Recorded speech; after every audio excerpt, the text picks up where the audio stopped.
Hello मेरे प्यारे प्यारे दोस्तों, कैसे हैं आप सब लोग। आप सब लोगों का स्वागत है मेरे यूट्यूब चैनल जिसका नाम है द टीचिंग रोज। अब की बार 300 पार वाली जो सीरीज है उसमें आज हम एक नया चैप्टर शुरू करने जा रहे हैं जिसका नाम है द लिविंग वर्ड। ये बहुत छोटा सा चैप्टर है, चलिए शुरू करते हैं। क्वेश्चन क्या कह रहा है, X and Y are the components of binomial nomenclature, this amazing system was proposed by Z.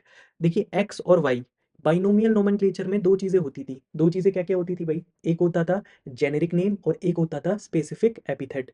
Generic name में हम जीनस को लिखते थे और स्पेसिफिक एपिथेट में स्पीशीज को लिखते थे। जेनेरिक नेम कैपिटल लेटर से स्टार्ट होता था और स्पीशीज नेम या स्पेसिफिक एपिथेट स्मॉल लेटर से स्टार्ट होता था। और बिल्कुल लास्ट में जो है हम जो उसको देने वाला होता था, जो साइंटिस्ट का नाम होता था, उसको एब्रीविएटेड फॉर्म में लिखते थे। तो देखिए एक्स क्या हो जाएगा आपका जेनेरिक नेम, वाई क्या हो जाएगा आपका स्पेसिफिक एपिथेट और जेड यानी ये सिस्टम किसने दिया था, कैरलस लीनियस ने। तो हमारा ऐसा कोई ऑप्शन है जिसमें इन सब चीज़ों के बारे में बात हो रही है। तो ऐसा X is generic name, Y is specific epithet and Z is Carolus Linnaeus. तो हमारा ऑप्शन ए हो जाएगा।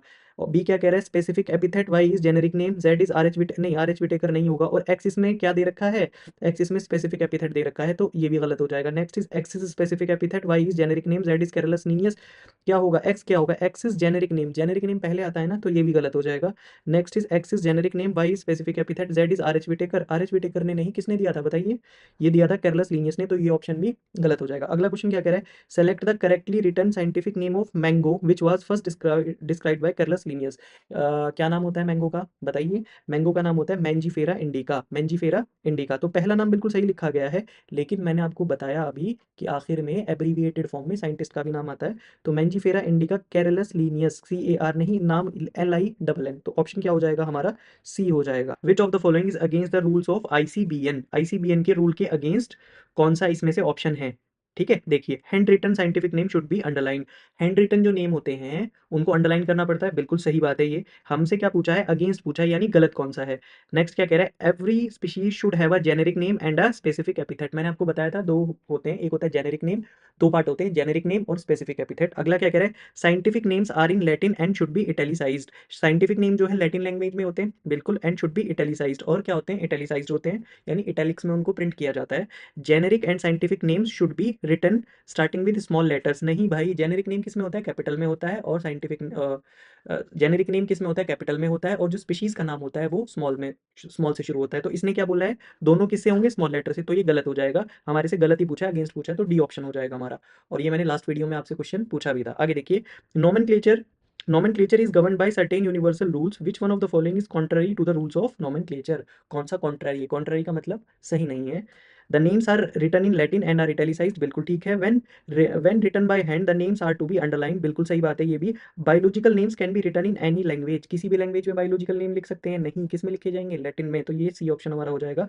आखिर में क्या कह रहा है, the first word in a biological name represents the genus name and the second is a specific epithet, बिल्कुल सही बात है ये भी। और ये लास्ट क्वेश्चन, फिफ्थ वाला क्वेश्चन जो है, इसका आंसर जो देगा उसका कमेंट पिन कर दिया जाएगा, तो कमेंट सेक्शन में आंसर करेंगे। House fly belongs to dash family, house fly कौन सी फैमिली से बिलोंग करती है, चलिए मैं आपको बता देता हूँ।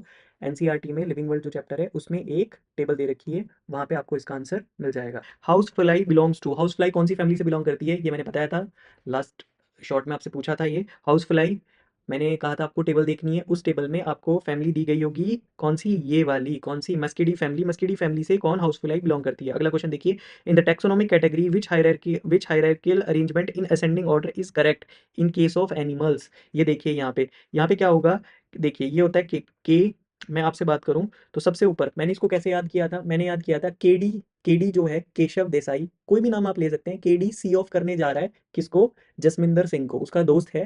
केडी का, केशव देसाई का दोस्त है जसमिंदर सिंह, और वो उसको सी ऑफ करने जा रहा है, ठीक है ना, जैसे अपन करते हैं। तो KD kingdom, division, class, order, family, genus और स्पीशीज, ये ऑर्डर है। बट यहाँ पे ध्यान ये रखिएगा, तो हम क्या करेंगे, किंगडम, फाइलम और division, class, order, family, genus, species, और इसको हम क्या कर देंगे, टिक कर देंगे। लेकिन प्रॉब्लम क्या है, प्रॉब्लम ये है, प्रॉब्लम ये है that is ascending order, ascending order में पूछा है। तो असेंडिंग ऑर्डर की जब बात आएगी तो ये क्या हो जाएगा, ये गलत हो जाएगा। असेंडिंग मतलब बढ़ते हुए, ये तो डिसेंडिंग ऑर्डर हो गया ना, ऊपर से नीचे की तरफ हम आ रहे हैं।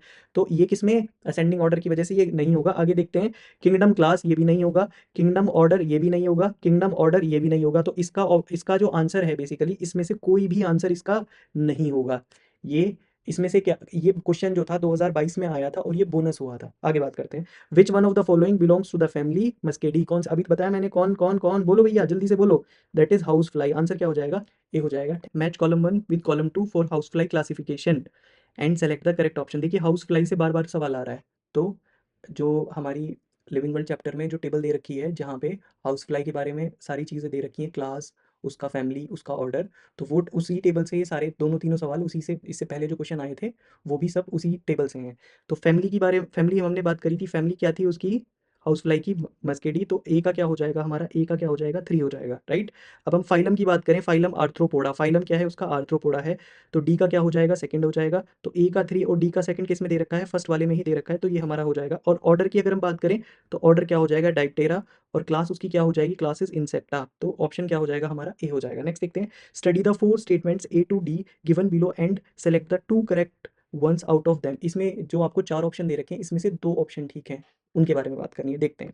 पहला क्या कह रहा है, definition of biological species was given by Ernest Mayr, बिल्कुल सही बात है, अर्नेस्ट मेयर ने डेफिनेशन दी थी बायोलॉजिकल स्पीशीज की। Next, photoperiod does not affect reproduction in plants, photoperiod जो है वो प्लांट्स के अंदर रिप्रोडक्शन को अफेक्ट नहीं करता, करता है तो ये ऑप्शन गलत हो जाएगा।